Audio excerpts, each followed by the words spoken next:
The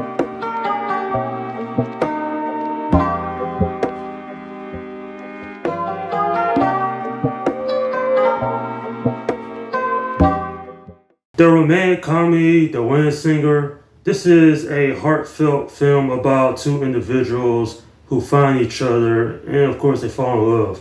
Certainly a film I would recommend. It's quite entertaining and it certainly still holds up even over 2 decades later. I have always had fond memories of this movie, especially considering a lot of people would consider this one of Adam Sandler's best comedies.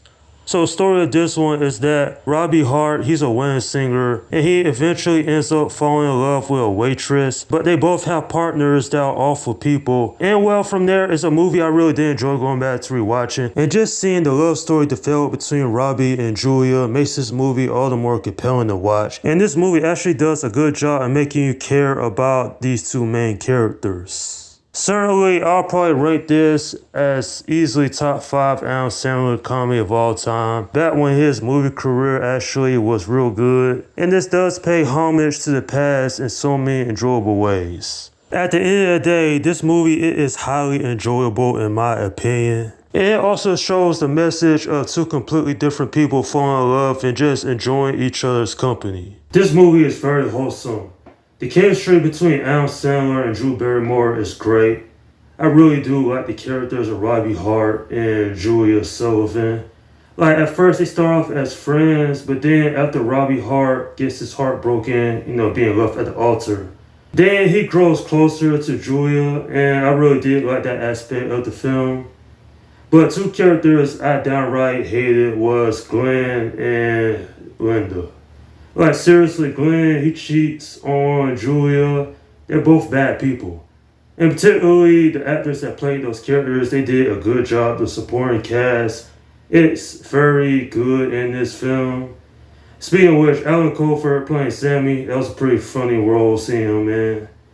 And then just learn about how great the music is. I always liked this film over the years for what it was. I love the soundtrack. And quite frankly, just seeing that how both these two characters and Robbie and Julia, how they love each other.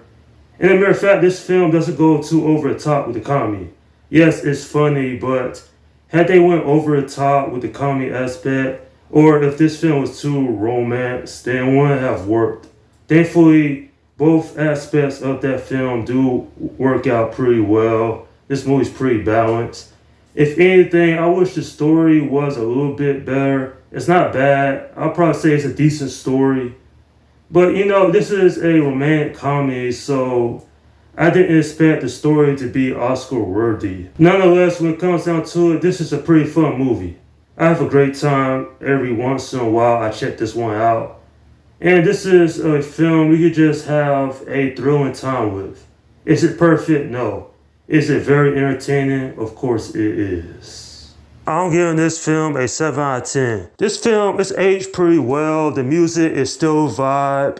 In the 1980s settings actually was a good thing for this movie because had this film taken place in the 90s, then this one wouldn't have been as more memorable. And certainly the human characters feel real, they make mistakes. And this is considered by a lot of people one of the best romantic comedies out there. And I have talked to a few people over the years about this movie. A lot of them will consider this one a cult classic because just how relatable this film is to people. And that is my review of The Wedding Singer. Okay, leave your comments down below in the section and let me know what you think about this movie. Alright, this is Slum Guy 172 saying peace out.